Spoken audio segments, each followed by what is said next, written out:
and welcome to another painting tutorial from Promethean Paints. Today we're going to be focusing on the Provisionally Prepared Astra Militarum set that they released a little while back. He's been sat in my to-do list for quite a while, and I was asked by a friend to paint it into a winter scheme, so that's what I'm going to do, and I thought I'd bring you along for the fun journey. So as you can see, I've part assembled it. I've kept the two rattling guys away from the main model, and then the main model, the base is just built up as per the instructions. So what I'm going to do first, because these guys are quite small, I'm just going to dry brush very lightly with a sort of a beige tan colour. For this I'm using AK Light Earth, but Wraith Bones, Andrew Dust, any just light tan colour will do here, or even a grey, whatever colour you want. Or you don't actually have to do this step if you don't want to. If you're confident that you don't need to just highlight some of those little details, then you can skip this step and just crack straight on with the painting. But I wanted to just highlight some of those details just to pick them out, as there's quite a lot going on this miniature, from all the little accessories that are on the rattling guys themselves to the actual base. There's quite a lot happening. So yeah, just a very soft dry brush of this sort of mid-tony beige colour on the two guys, and then on the actual base I do quite a heavy dry brush using a dark grey, which was Basalt Grey from Vallejo, and then a little bit later on I go over the top of that with a lighter grey. So I use the Artic dry brushes. They're nice round-headed, soft-haired dry brushes, and they don't tend to give a dusty look. It's quite a smooth finish. I certainly recommend this type of range of dry brushes, and you can get a set of sort of 8 Artic dry brushes for about £12 from Amazon, so they're very good bargains.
So first off, we're going to paint the cloaks and some of the clothing. And for a winter, I wanted a sort of coldish blue for their sort of camo cloaks. So I'm just going to base coat this in AK Anthracite Grey.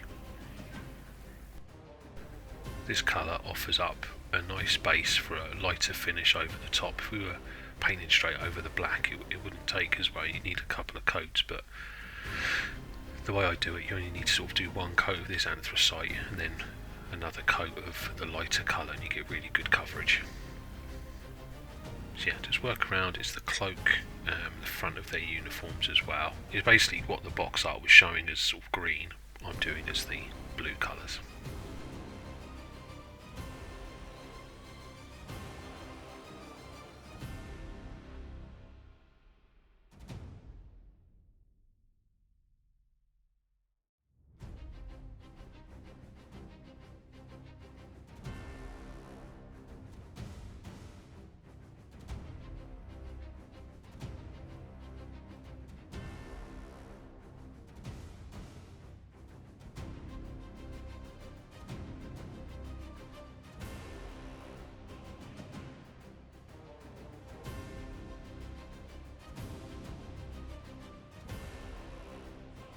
And there's just a comparison of the two models. And once that's dry, then some AK Grey Blue, which is a sort of a Space Wolves Grey.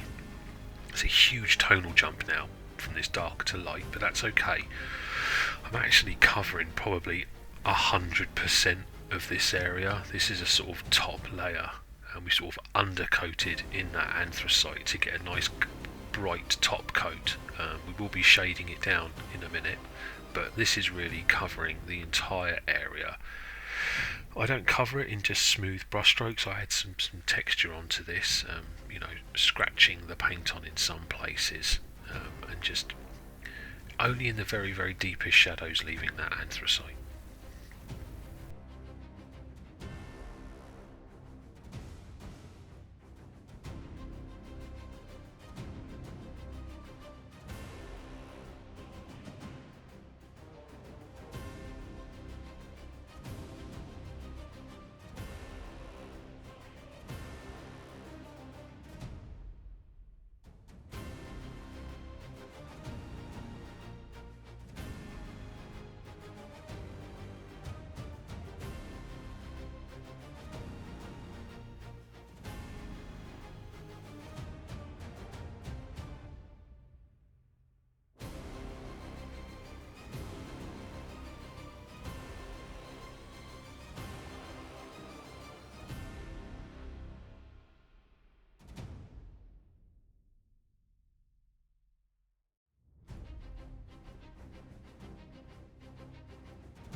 Okay, once that stage is done, what I've done is I've made a little wash now of that Anthracite Grey, so that's probably 3 or 4 drops of water to 1 little drop of the paint, and I'm just going to apply that all over the colours we've just painted. To sort of tone it down a little bit and add some darkness into the shadow areas. If you wanted to, you could just water down a little bit of Nuln Oil or Agrax Earthshade, but I used this anthracite because it was on the palette. It's easy to do, and it just gives different colour tones. Kept that coldness that I was looking to achieve with our rattlings.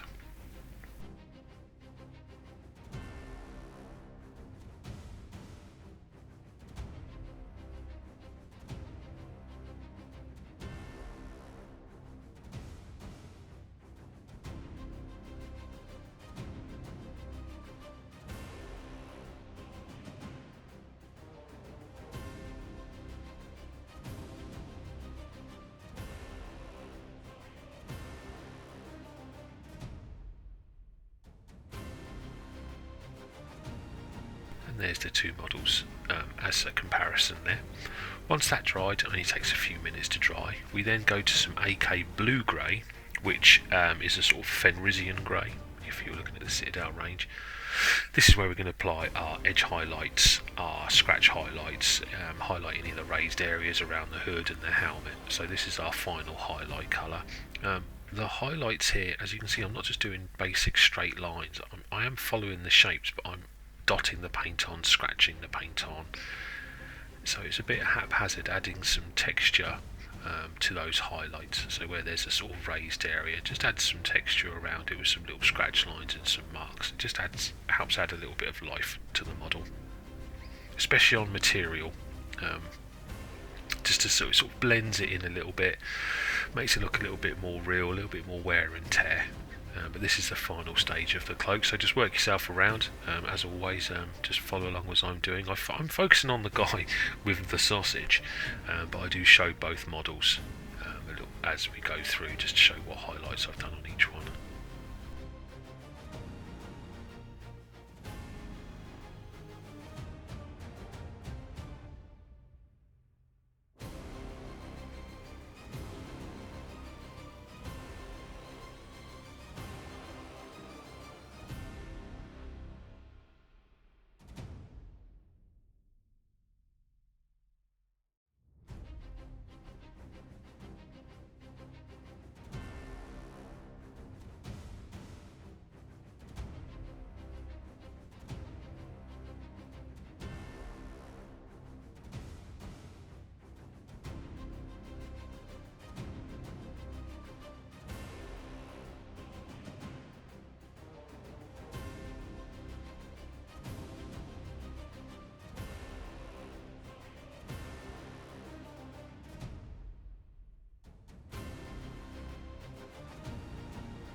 Okay, now we're just going to move on to painting the flesh, and I'm starting with Citadel Cadian Fleshtone.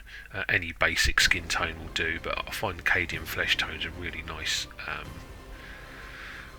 base coat colour. Bugman's Glow can be a little bit too dark and require quite a lot of highlights to lift up to the brightness, so Cadian Fleshtone's got a nice standard to it.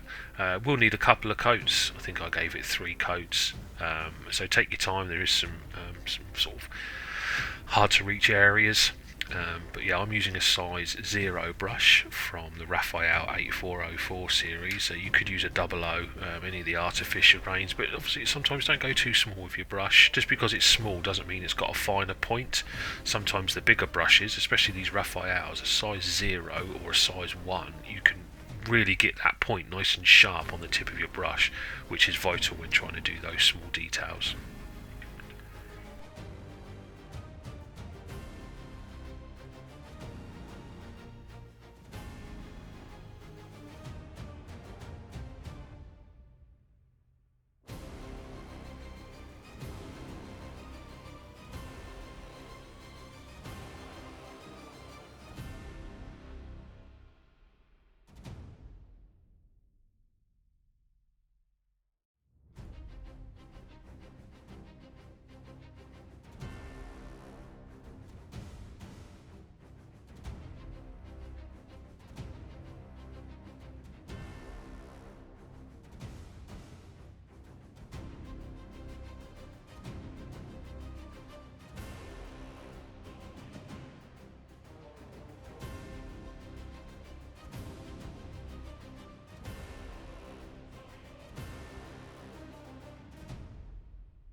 Right, once your 2 coats is done, I then get some AK Wine Red. You could use Caribou Crimson or Vulpus Pink, and then you heavily wash whatever that paint is that you're using to create your skin wash. I would recommend at least 5 or 6 drops of water to 1 drop of paint, maybe even a little bit more. Doesn't matter if you dilute it too much. You can always add another coat over this over the top. Now you could just use a normal Fleshshade if you wanted to, but these guys are out in the cold, and when you look at images of people in the cold, their skin has got this sort of red soreness about it.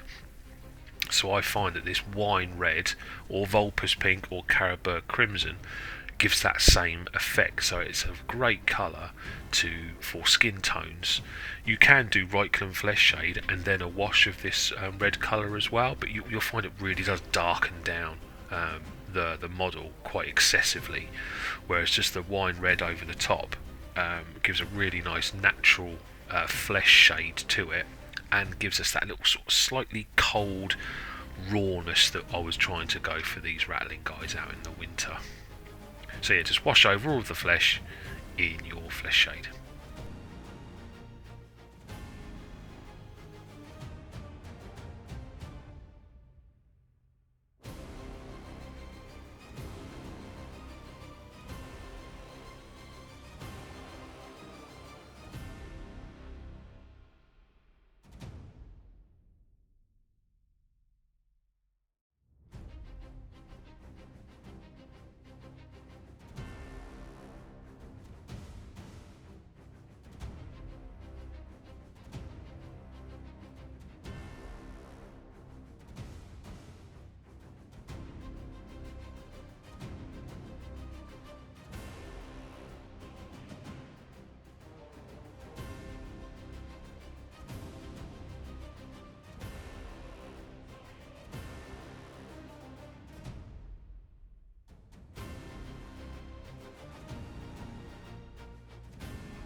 Once it's dried, it takes 10 or so minutes to dry. Then we're going to start our first highlights, and I'm using the Citadel Kislev Flesh. It's a lovely mid-tone colour, Kislev Flesh. So just work yourself around the model, pick out the knuckles, dilute it down a little bit, a few drops of paint, one drop of water, just to let it flow a bit easier. But pick out the knuckles, the toes, any raised areas of muscle around, obviously on his face, the cheeks, the ears, the nose, the eyebrows, the mouth. These guys are really small. Obviously the flesh wash helps pick out some of that detail already, but just work yourself around. See, I'm still using that size 0 brush, bracing my hands, and just picking out little bits of detail with the Kislev Flesh.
And once you're done with the Kislev flesh, we move on to our final highlight, which is Flayed one flesh. So here we just pick out the real high points, eyebrows, nose, tips of the fingers and toes, raised points of the muscle, probably only covering 10% of that initial highlight that we've done.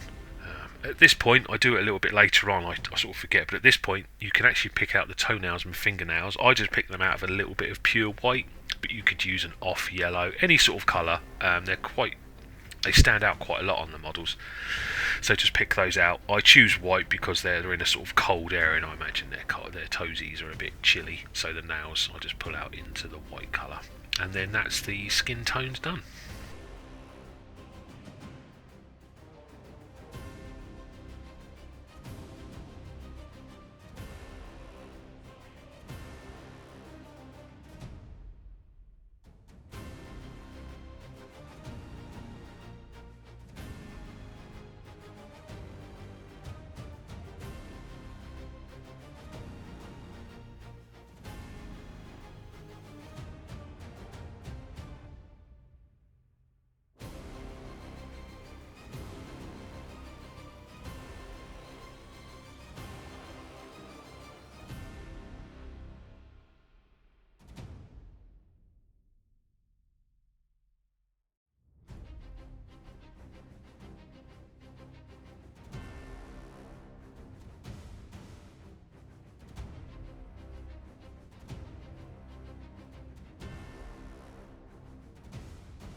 I wanted to pick out the hair, and for this I'm going to use two colours, which is Citadel Doombull Brown and AK Light Rust. There's a tiny little beardy tufts and some hair on their feet like little hobbits.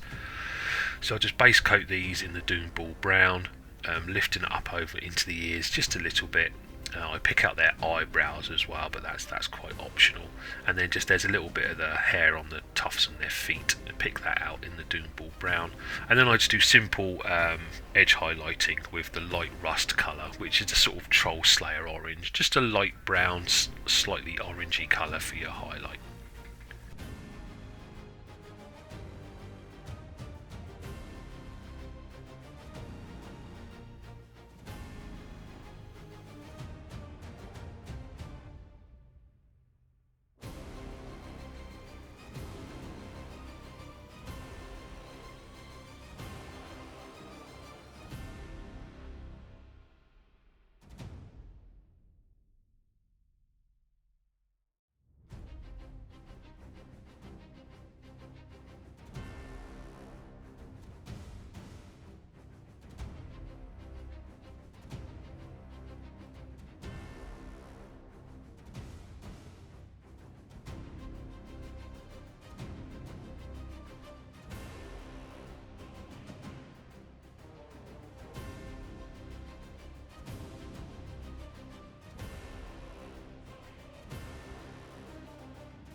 So next up is going to be our leather, and for that we're going to be using a few colours, but the first step is to base coat all of the leather, and for this I use AK Grim Brown, which is just sort of Rhinox hide equivalent.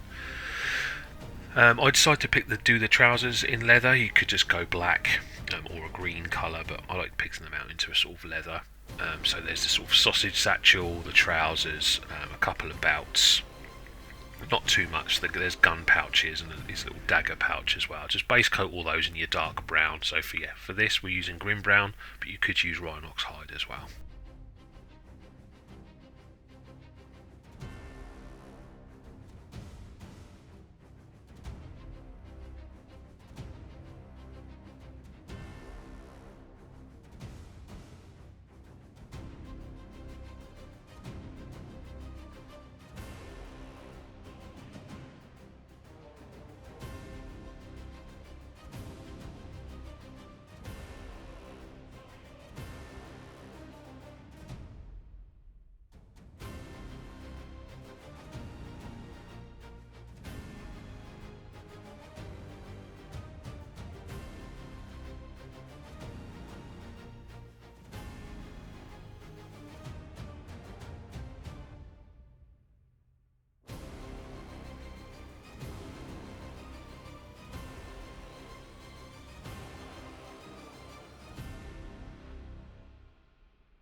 So now we're just moving on to a step of just highlighting upon highlights. So we're going to be using AK Leather Brown, and then AK Saddle Brown, and then a little bit of Citadel's Cadian Fleshtone. So the Leather Brown covers probably about 90% of the area we've just done, leaving the Grim Brown in the deepest recesses and shadows. The reason we've done Grim Brown is it starts to add definition between the different items that we've just painted. If you were to paint them all in Leather Brown and then edge highlight with Saddle Brown, they tend to just merge in too much. But for this, it saves us having to do a wash over the top, which saves a little bit of time, and just adds some different colours into those deepest recesses. So just work yourself around and pick out all of those raised areas with the Leather Brown. Then once that is complete, I then do an edge highlight and start adding texture, scratch marks and blocking out with the Saddle Brown. That's our sort of primary highlight colour. And then with a Cadian Fleshtone, that is used as our final highlight to add some spots of wear and tear. So some little scratch marks here and there, a little bit of edge highlighting. Anywhere where you want it to look heavily worn, just add a few lines and marks around that area. I generally go for the bottom of the trousers, the area around where they would be pulling their gun out or pulling out a sword or dagger from the sheath. Anywhere where there looks like to be some heavy wear and tear, just add some few Cadian Fleshtone marks there. So yeah, 3 stages: leather brown, then not as much saddle brown, and then not as much Cadian Fleshtone.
So we're making huge progress now. We're actually just moving on to sort of all the little bits and bobs. So first up are the sausages. So I'm using AK Black Red and some Kislev flesh. So I base coat all of the sausages in AK Black Red. That would probably be sort of a corn red if you were looking at the Citadel range. Or you could maybe Doombull Brown as well. It's quite like it. Doombull Brown's a bit more brown than red, and for the sausages I wanted to keep that sort of redness, but what we're doing here is just some transitions. So the base coat of the black red is the sort of base colour of the sausage. I then mix in, so it's probably about a 2-to-1 in favour of black red to Kislev flesh, to start adding some dots and texture marks to the sausages, and then adding a little bit more Kislev flesh until eventually it becomes a 2-to-1 the other way, so more Kislev than black red, and adding little dots and picking out the sort of ends of the sausages when it's been tied off. This is my favourite part of the miniature. I love this guy holding the sausages, and I wanted them to look really cool. So yeah, I think these colours work really well. The Kislev flesh could be replaced with any skin tone, as long as it's a brightish skin tone, got a slight pinky yellowiness to it. So yeah, you can follow along here. I don't hide anything away. It's all in the tutorial, and then just a little practice in mixing colours as well. Ideally you've all got wet palettes or something similar to a wet palette where you can keep these colours mixed. There's a lot of work coming up later on where on the base where I'm reusing a lot of other colours that we've previously used, just so that we're not using up more and more paint.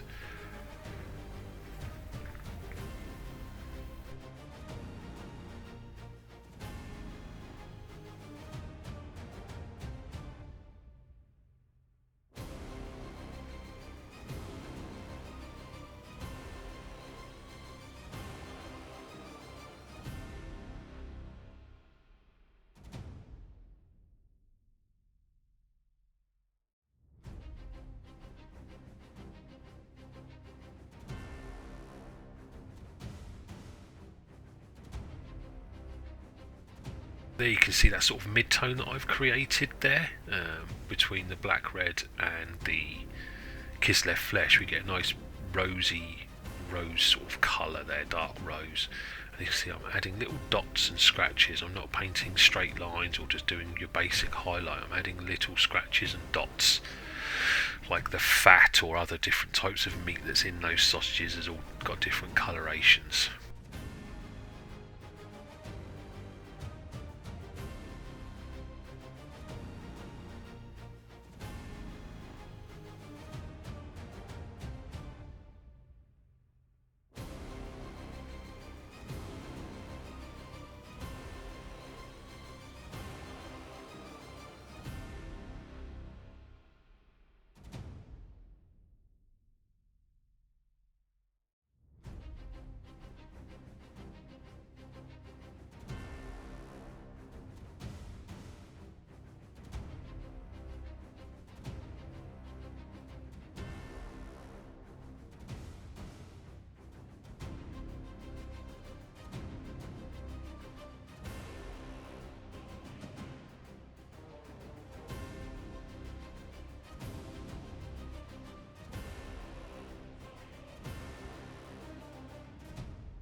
So with the sausages done, I'm going to now move on to his bottle of green juice, probably mountain dew or something like that, I expect.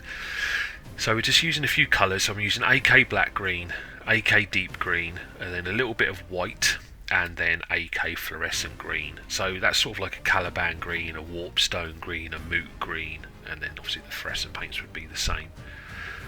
So painting the bottle, we start off, so what I've done there is anything that's left to paint now, I've just gone over and primed it with either a black or the Tenebrous Grey, just to sort of give everything the same starting point and to highlight anything I need to left that's painting. So the bottle, paint the whole bottle in your darkest green colour. This just gives it a straight, everything starts from the same starting point, and it's like green glass, or the greenness of the liquid is still reflecting up through the bottle. Ignore this next bit of painting the lenses on top of his the other guy. I do those in a different colour, so just ignore this bit, don't do this bit. Now for this bottle, you can see actually on the box art, it's at an angle, and obviously the bottle's tipping over, so the liquid wouldn't be flat, the liquid would be flat in parallel with the ground. So your bright point, you need to ensure that as you're painting this, you draw your straight line in parallel with the ground. I actually don't put as much liquid in this bottle as I wanted to. I should have brought this up a little bit higher so there's more area below it. So just imagine the liquid now is sat at the bottom of that bottle, and you've got two parallel lines coming together in a V, where the bright bubbles are formed at the top, and there would be some brightness at the bottom where there's lots of it glowing. From here, I then just, with this deep green that we've used, I then add in a little bit of white to make that the lines a bit brighter, then a couple of dots of pure white, and then I then paint over the top of those with the fluorescent green to get our green glowing liquid effect. You could, if you wanted to, I didn't do it on this model, there would be some secondary reflections on the back of the bottle, so the bit that's sort of closest to where his gun pouch is, and you could use a sort of darker, brighter green. So from the black green, you could maybe use like an emerald colour or a dark green, and do a sort of mini line around it as if that you can see it through the bottle. It is optional. I don't do it on this one. I may go back and do that, but that would then offer a little bit more realism to the glowing of the liquid that's inside there. Obviously you could do this liquid any colour, just follow the same principle. So your very dark colour for the whole bottle, then a bright colour for your sort of liquid line, then add some white to it, and then the fluorescent over the top would be, you know, a fluorescent red or a fluorescent pink or a fluorescent yellow, that sort of idea.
Okay, now we're going to be doing some the red glowing effects on the lenses, and just on the lenses on the gun, on his eyes, on the binoculars.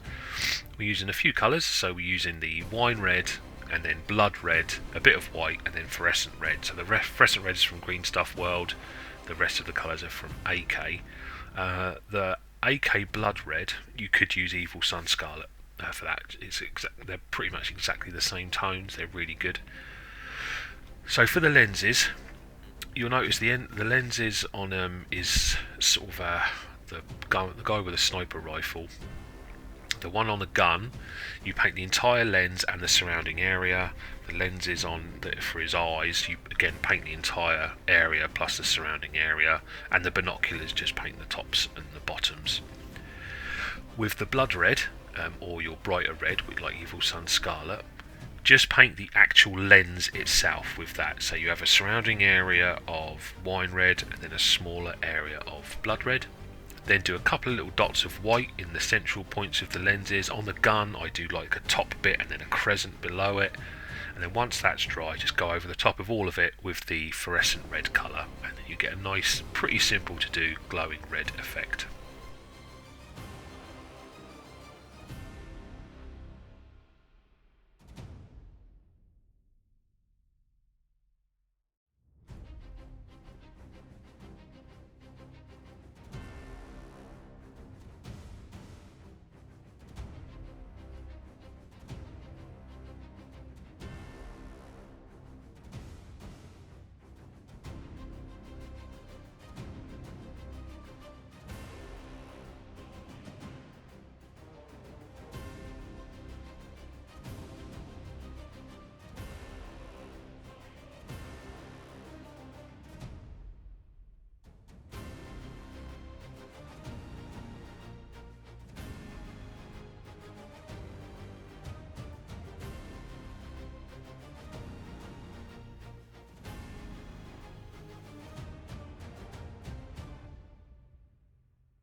Right, we're now going to move on to do some non-metallic metal, and there's only a little bit of metal that we need to do, but using these colours makes it nice and easy. So we're using AK Medium Rust, AK Light Rust, AK Pastel Peach and AK Ice Yellow. 4 colours. It does seem a little bit overkill. Obviously you could just go ahead and paint them in a plain gold colour. I just wanted to do non-metallic metal because I think on small items it looks really good. The first thing to do is base coat the gold areas with the medium rust colour. So that's the sort of Aquillas on the gun. There's his little dagger. There's a couple of little skulls where their cloaks tie together as well. And this is also the case for the bullets that are on the base of the model as well. So we base coat in the medium rust. Once the base coat is done of the medium rust, we then move to the light rust, and this is where we add an edge highlight, so always edge highlight in this, and then just fill in some of the areas, a few scratch marks here and there, but this is your sort of first main mid-tone colour. I'm imagining that the light is coming down from the sort of top left, or as you look at it here, it'd be the top right, so yeah, coming down diagonally from the top right as we look at the model now. So the gold would be brighter on the left hand side, and there's also the belt buckles as well to paint. So all you're really doing here with the light rust is, once you've done the medium rust, is edge highlighting and adding in where you want the gold to be brighter. This is a sort of bronzy gold finish we're going for these.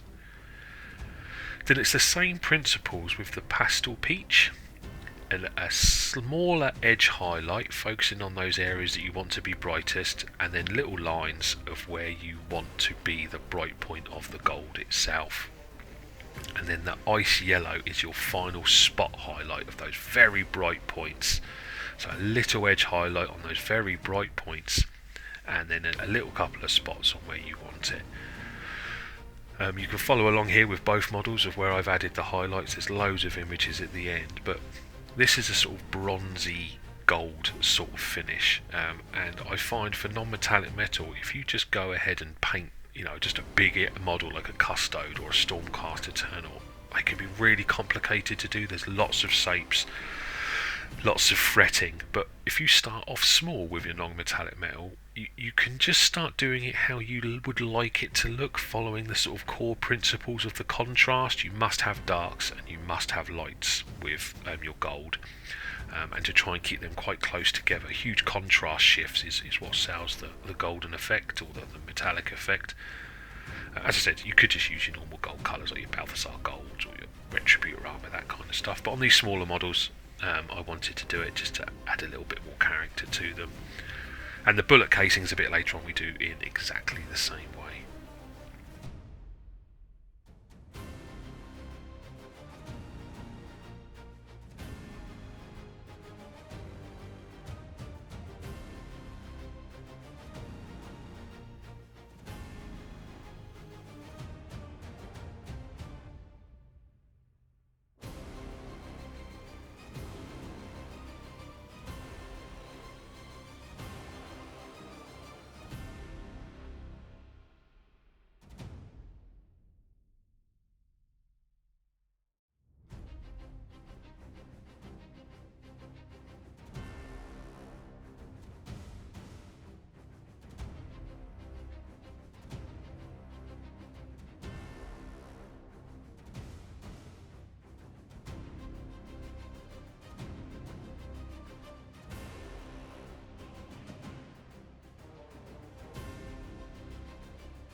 Okay, with the non-metallic sort of bronze done, we're now going to sort of move on to sort of non-metallic black stroke silver. For that I'm just going to use three colours. Really what I'm doing here is sort of highlighting the black areas and making them look slightly metallic. So where I've base coated those in the Tenebrous Grey, I then do a sort of edge highlight with the Basalt Grey, which is your sort of dark grey colour. I then do a secondary highlight with a Graphite, which is your sort of middle, would be sort of your Administratum Grey type colour.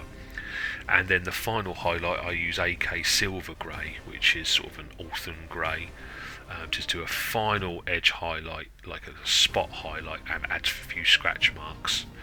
You could just dry brush this if you want to, if you're confident that you've got your dry brushing skills. Instead of working yourself around, you could just do a little dry brush here and there with this. You could pick out the central point of the gun. They've picked theirs out in a sort of matte green type colour, so you could pick out the Reiklund's gun in a different colour. But for me, the snipers, I always think everything they would snipe with would be black, so the gun would be black to hide it away. So that's why I'm just highlighting it in the series of greys to make it look a highlighted silverish type gun.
And there we are, there's the two Rattling Bros done. I quickly just pick out his watch as well, just highlight that with the silver grey colour. Yeah, so that's the two guys done. We're now going to move on to the base. Now the base, what I've just quickly gone and done there is I've picked out some of the details in the Tenebrous Grey, like the cup, the stuff on top of the sort of the box, anything that isn't sort of part of the sort of ground basing, if that makes sense, I've picked out in the Tenebrous Grey.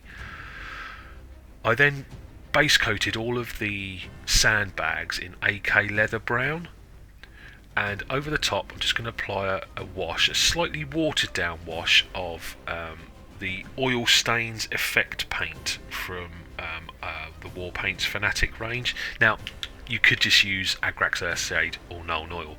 This Oil Stains effect is a kind of mix of the two. It's a bit of, to me, it's how, if I had Anthracite and Nuln Oil mixed together, this is what this Oil Stains would look like.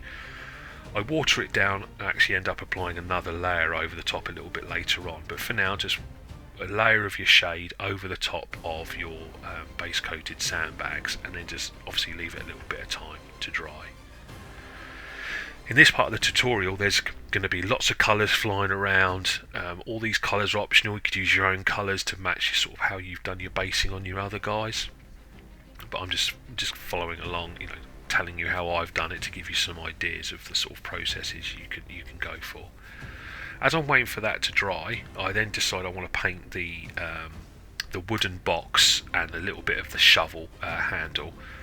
And for that, I used the Vallejo US Olive Drab, which is it's a very darkish matte green.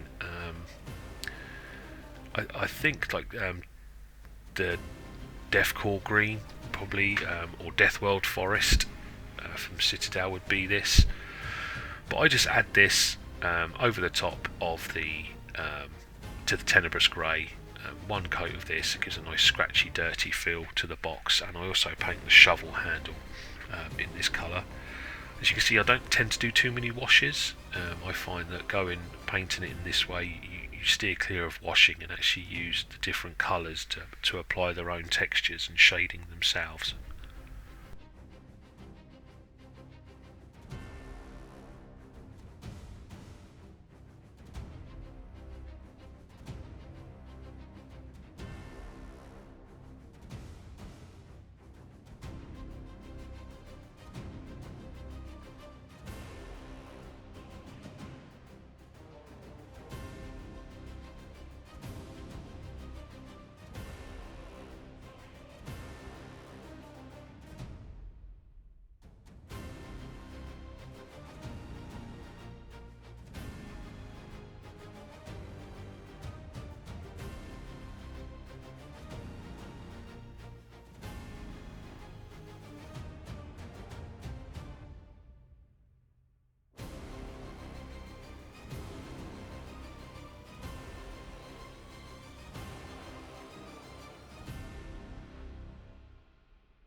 So pick out this sort of scroll holder part there, and I also pick out the water bottle in this drab colour as well, leaving the strappings of the water bottle in the Tenebrous Grey colour.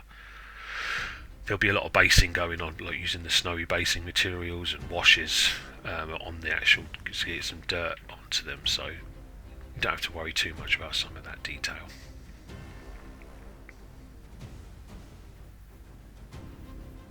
always double checking what's on the model, just in case you've missed anything. Which is why sometimes when I go around underpainting, like with the Tenebrous Grey or the matte black again, it helps you recognise where stuff is. So I'm just going to paint the bottles next.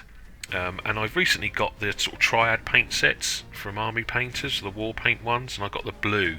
So I'm using a few of their blue colours to paint the bottles. It's basically a dark blue, a mid-tone blue, and a very, very light blue on there. Which sort of like, I think I was using the Imperial Navy final up with the Arctic gem.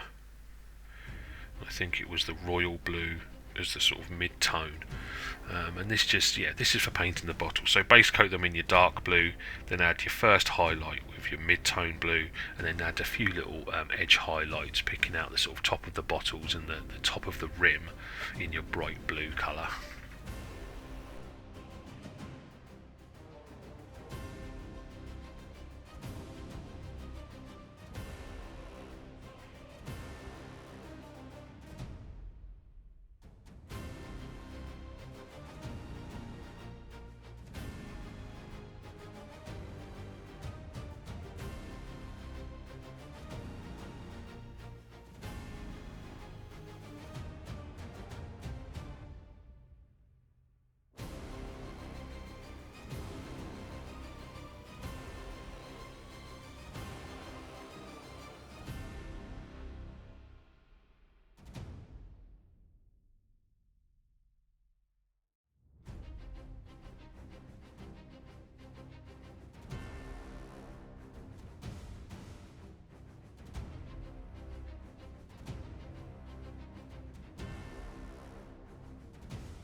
At this point, I just used the sort of graphite and silver grey that we had left over from highlighting the sort of black stuff on the rattlings. And for this, I just do some edge highlighting of the cup, which I've painted the coffee Doombull brown at the top. And that little cup there is a little bit of Doombull brown for the liquid. And I just edge highlight this little supply box and add a few little scratch marks here and there. There is an apple on the top of that supply box, which we'll be painting in a little bit.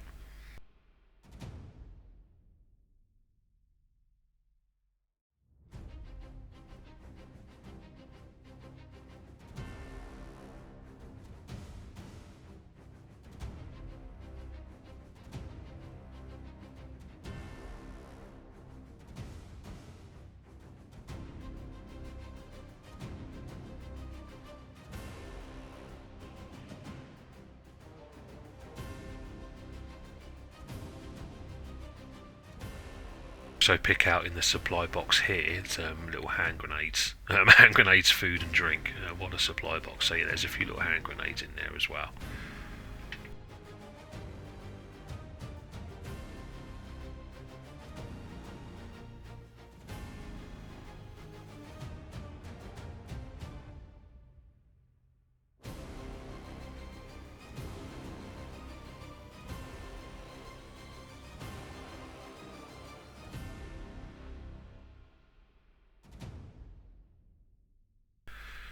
To paint the apple, first off, I just base coat it in the blood red colour, sort of that's your evil sun's scarlet colour, so just a nice bright red.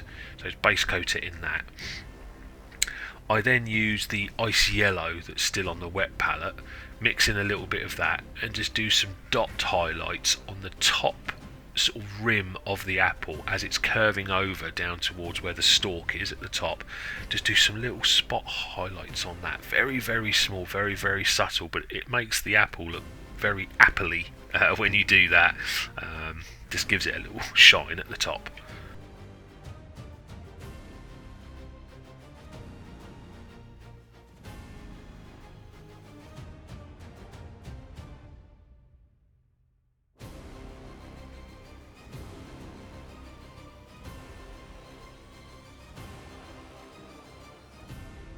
I then edge highlight the supply box itself using some of that olive drab and a little bit of the ice yellow again, just to make a sort of brighter matter green. So it just shows that using an ice yellow or just a desaturated colour can brighten up or create a sort of brighter highlight colour of your original colour. And it just helps, just makes things a little bit quicker, saves opening up other pots of paint.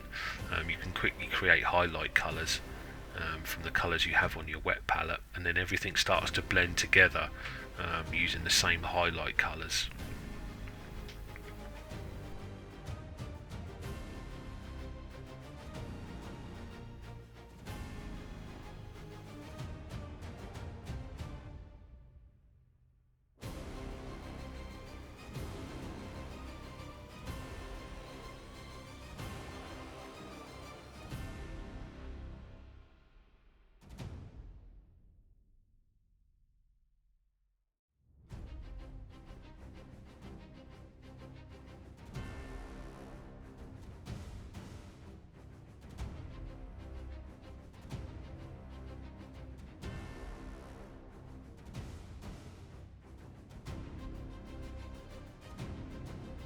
Right, I'm now going to paint the chicken and the pie. So first off, I'm going to base coat the chicken in the black red or the Doombull brown if you wanted to.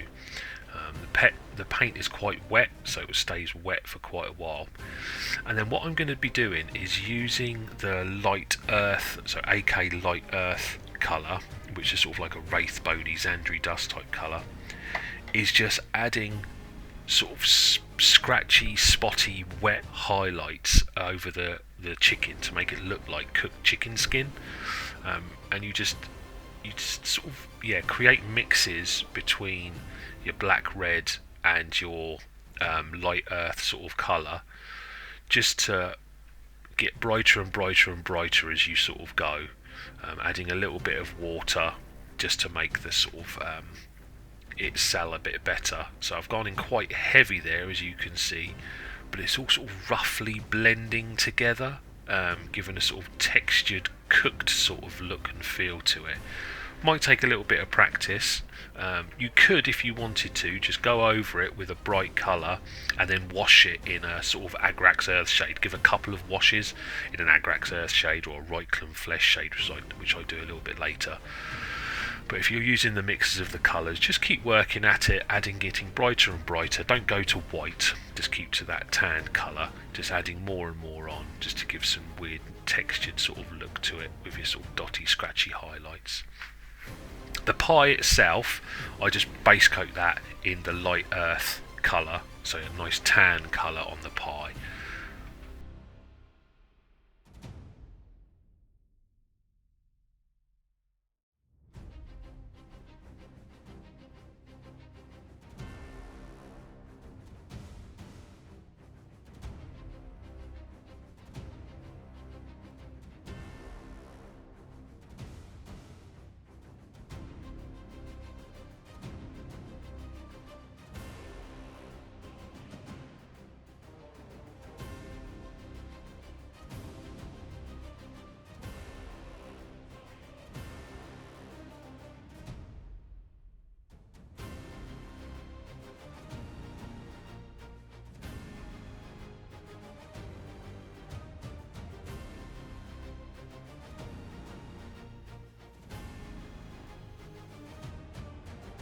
As I'm waiting for the pie and chicken to cook, to dry off, I'm just going to go in now and paint the bullet casings that are on the floor, and we're just using the same colours that we did the bronze on the models.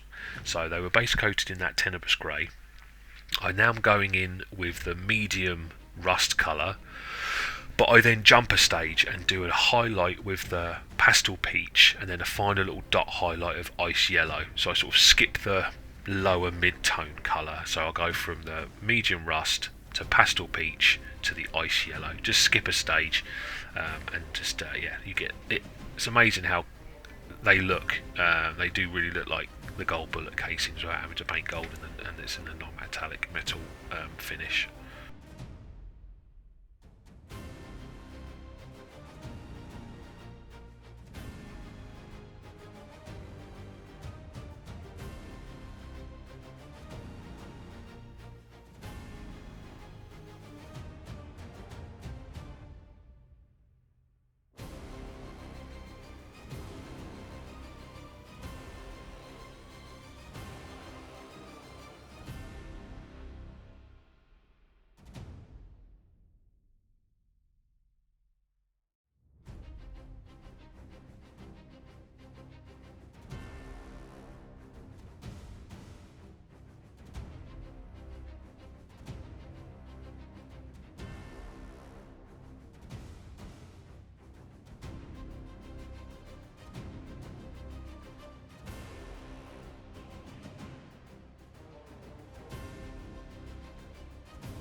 Once the pie and chicken is dry, I then get some Reikland Fleshshade and paint it all over the pie, making sure it goes into all the little nooks and crannies, just to darken that down, make it look like a nice cooked pie.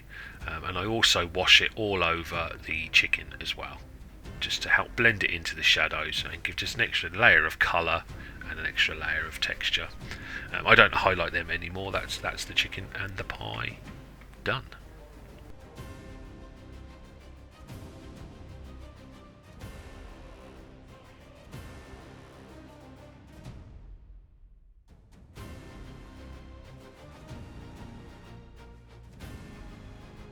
So this next stage is I'm just going back now and I'm dry brushing all of the sandbags with that AK light earth colour, picking out all of the detail, pretty much covering 90% of the sandbags in the light earth colour. Once that's dry, I then add another layer of the shade. So I add another layer of the oil stains, but you could add Anthracite shade or your Nuln oil.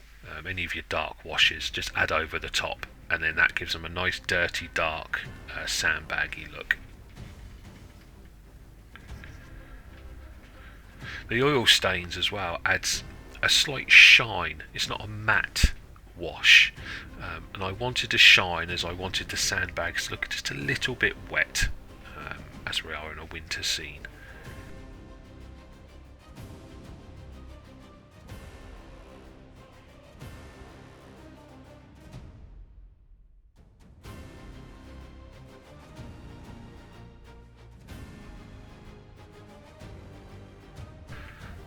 Now once that's dry, I'm now going to add a sort of base wash. So I'm using the medium rust colour. I've added a few drops of water so it creates a wash, and I'm going to just create a sort of initial rustiness, so coming from the bullet holes. So fill the bullet holes up with this medium rust colour and then drag some of it down as if the rust is coming down the walls. I then paint pretty much the entirety of the dirt part of the base in this wash of medium rust, just to give it a basing coat of a sort of dirty, muddy colour. Once that's dry, I then use the light rust as a wash, and then fill in all of the bullet holes with that medium rust, and add little bits of that light rust around the different parts of the model that I want to look dirtier and rustier, just to give some more character and feel to the base.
Okay, because this is a winter, I wanted to sort of give a sort of blueness to the base itself. So I used some very light blue. So this is bright sapphire from the War Painters range, but a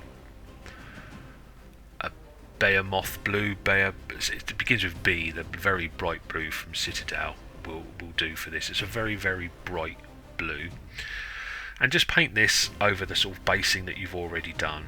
This adds a subtleness. You can't really see it much, but it does add a subtle blue note to it. It's a good basing for the sort of snow that we're going to add to it. You could use the new Vallejo FX frost effect. I'm still waiting for mine to get delivered, which is what I wanted to use. But I found this blue. Doing it like this is how I used to always do it. and it gives a good effect. It's extremely subtle. You're going to hardly notice it, but it just adds another layer of colour, another layer of texture, another sort of feel to the model. Coldens the area, which is what we were going.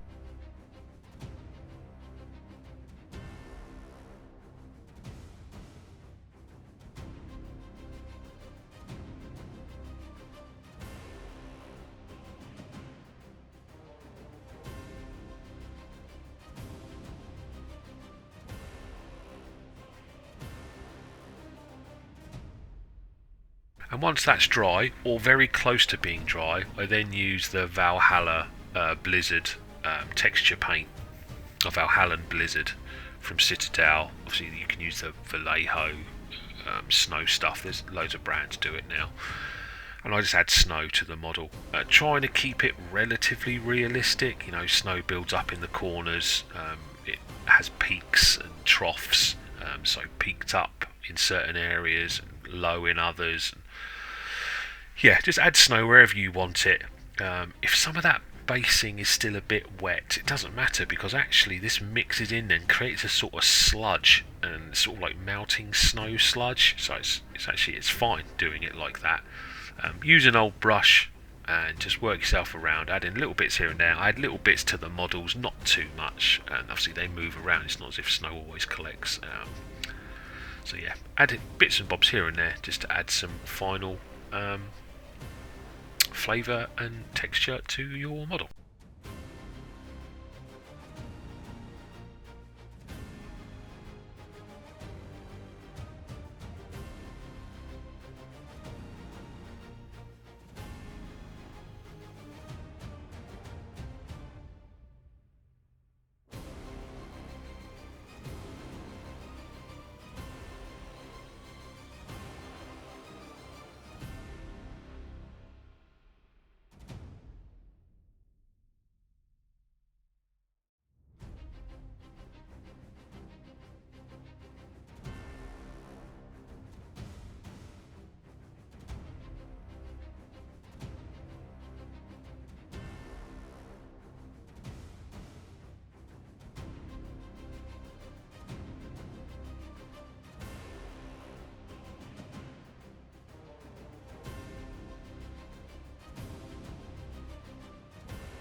And once that's dry, I just went around with a matte black on the actual bottom of the base, and it all finished up. So yeah, I hope you've enjoyed that. I absolutely love this miniature. It's really good. I love the sort of character commemorative series that Warhammer do, and this is one of their best ones. So yeah, obviously follow along, like, subscribe, comment. It helps me out no end. You could obviously use this on any of your Astra Militarum, Imperial Guard models as a sort of winterish type look and feel, or paint your own one like this. Be great if you could share some images of yours in the comments of how you've done. Yeah, so as always, happy painting, my fellow painters.